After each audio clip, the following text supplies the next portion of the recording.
누군가가 다시 부산에 코로나를 퍼뜨리지 않는 이상은 여러분들이 등교하는 타이밍에 맞춰서 고전주의 시대까지만 강의 영상이 업로드될 것이라고 생각이 됩니다. 고3 학생이 등교 수업을 5월 20일로 일주일 연거하는 것이 불가피하다고 결정하였습니다.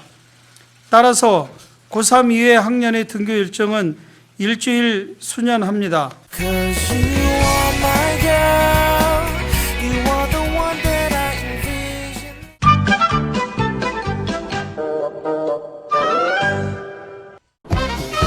동평중 사원인 여러분 안녕하세요. 오늘은 서양음악사 그 두 번째 시간입니다.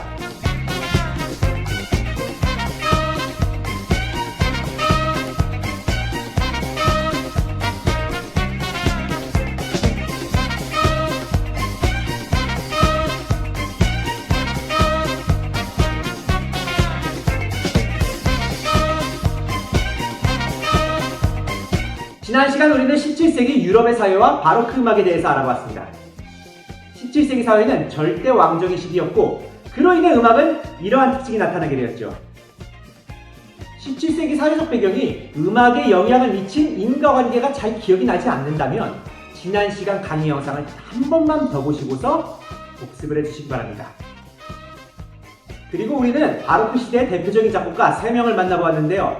지하철 공사에서 살아가는 작곡가 비발디, 근대 음악의 기틀을 마련한 바흐, 바로크 시대의 스타 작곡가 핸델, 이렇게 3명이었습니다. 그리고 제가 이 세 작곡가의 대표적인 작품을 알려드렸는데 이 작품들은 여러분들이 틈틈이 들어주시길 바랍니다.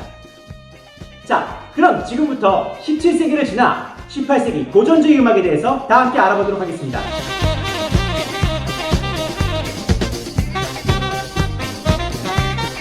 17세기 유럽은 계몽주의라는 사상이 등장합니다. 계몽주의는 이성을 통해 사회의 무지를 타파하고 현실을 개혁하자라는 사상입니다. 다시 말해 우리 모두 똑똑해져서 사회를 변화시킵시다 라고 주장하는 것이죠. 자, 여기서 똑똑해지자, 사회를 변화시키자라는 말만큼 우리가 주목할 만한 것은 우리 모두라는 말입니다. 여기서 우리가 알 수 있는 것은 계몽주의 사상은 개개인의 자유와 평등을 중시하였다는 것입니다. 이 사상은 이후 18세기에 확산되어 그 목표대로 유럽 사회를 개개인의 자유와 평등을 추구하는 근대 사회로 변화시키는 기반이 됩니다. 프랑스에서 시작된 이 계몽주의 사상은 이후 20세기에 이르러 우리나라에까지도 영향을 주는데요. 바로 1931년 일제강점기에 등장한 브나로드 운동입니다. 브나로드 운동은 야학을 통해 민중들을 깨우쳐 지식의 힘으로 독립을 쟁취하려 했던 운동입니다. 그런데 이 계몽주의에 대해서 잠시 딴지를 걸자면 방금 제가 민중들을 깨우친다 라는 표현을 사용했잖아요. 이 말에는 지식인들의 선민의식이 묻어있다고도 볼 수 있죠. 저 사람은 무식하니까 똑똑한 내가 가르쳐서 똑똑하게 만들어야지, 이런 식으로요.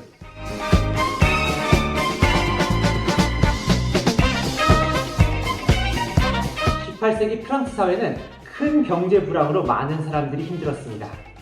게다가 점점 늘어가는 세금으로 평민들은 더욱 고통받고 있었죠.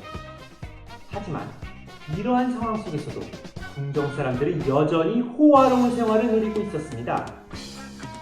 앞서 계몽주의 사상이 18세기에 확산이 되었다고 했잖아요. 이제 사람들은 이성적으로 생각하게 됩니다.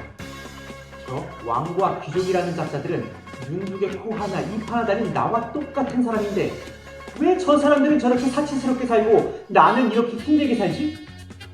이렇게 이성적으로 생각을 하니 사람들은 화가 나고 억울함을 느끼기 시작합니다. 우리는 살다 보면 이렇게 내 힘으로는 맞설 수 없는 억울하고 화나는 사건들을 마주하게 되죠. 우린 이럴 때 옛 선조들의 지혜를 통해 답을 찾곤 합니다. 자연과 벗삼아 살던 우리 옛 선조들께서는 친자연적인 방법으로 지혜롭게 해결하셨습니다.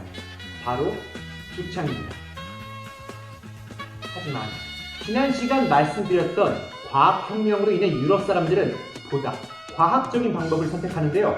그것이 바로 중력을 이용한 간주대입니다. 고통받던 프랑스 사람들은 혁명을 일으킵니다. 공권력의 상징인 감옥을 습격하고 더 나아가 당시 왕을 단두대에 올려 처형합니다. 그리고 민주적인 사회를 건설하기 시작합니다. 이러한 사회적 변화는 점차 확산되어 유럽 전역에까지 퍼지게 됩니다.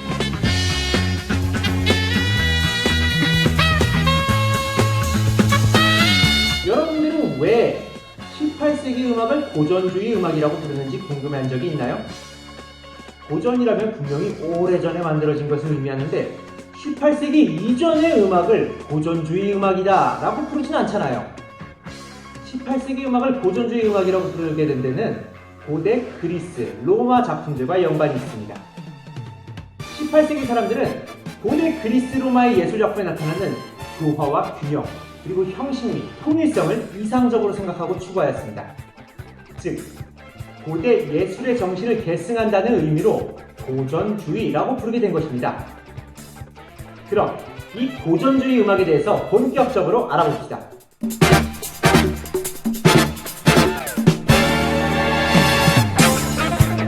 앞서 18세기 유럽 사회가 민주적인 근대 사회로 변화한 모습을 간략하게 살펴보았습니다.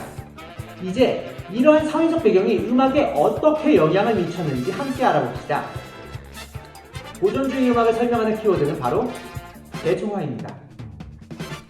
바로크 음악은 중정의 높으신 분들을 위한 고급 음악이었습니다. 하지만 계몽주의로 인해 개인의 자유와 평등을 중시하는 사회로 변화함으로써 시민계급의 위상이 높아집니다. 시민계급의 위상이 높아지자 음악은 모든 시민계층이 누릴 수 있는 대중화되어 작곡되기 시작합니다. 음악의 대중화, 첫 번째는 선율입니다. 작곡가들은 단순한 선율을 사용해서 누구나 쉽게 알 수 있고 쉽게 따라 부를 수 있는 음악을 작곡합니다. 음악의 대중화, 두 번째는 리듬입니다. 작곡가들은 선율과 마찬가지로 단순하고 규칙적인 리듬을 사용하여 누구나 쉽게 알 수 있는 리듬을 사용해서 음악을 작곡합니다. 음악의 대중화, 그 세 번째, 바로 단순한 화성의 사용입니다.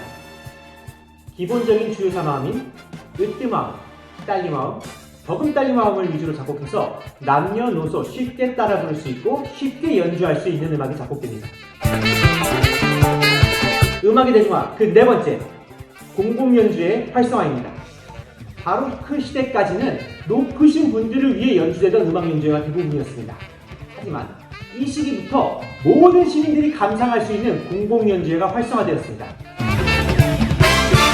음악의 대중화, 그 다섯 번째, 악보 출판의 발달입니다. 음악 감상의 대중화뿐 아니라 음악 연주 역시 대중화되기 시작합니다. 이전까지 음악 연주는 전문 연주자들의 영역이었습니다. 그러나 산업혁명 등으로 이전보다 여가 시간이 많아진 사람들은 직접 음악을 연주하기 시작했습니다. 그래서 이들을 위한 악보가 출판되고 판매되었습니다. 여기서 하나 더 덧붙이자면 이로 인해 작곡가들은 귀족의 후원에서 벗어나 악보의 출판료로 돈을 벌 수 있게 되었죠. 지금까지 고전주의 음악의 특징과 당시 사회적 배경을 알아봤습니다. 이제부터는 고전주의 시대 작곡가들과 그들의 대표적인 작품을 들어보면서 고전주의 음악을 보다 깊이 알아보겠습니다. 모두 줌 회의실로 돌아와주세요.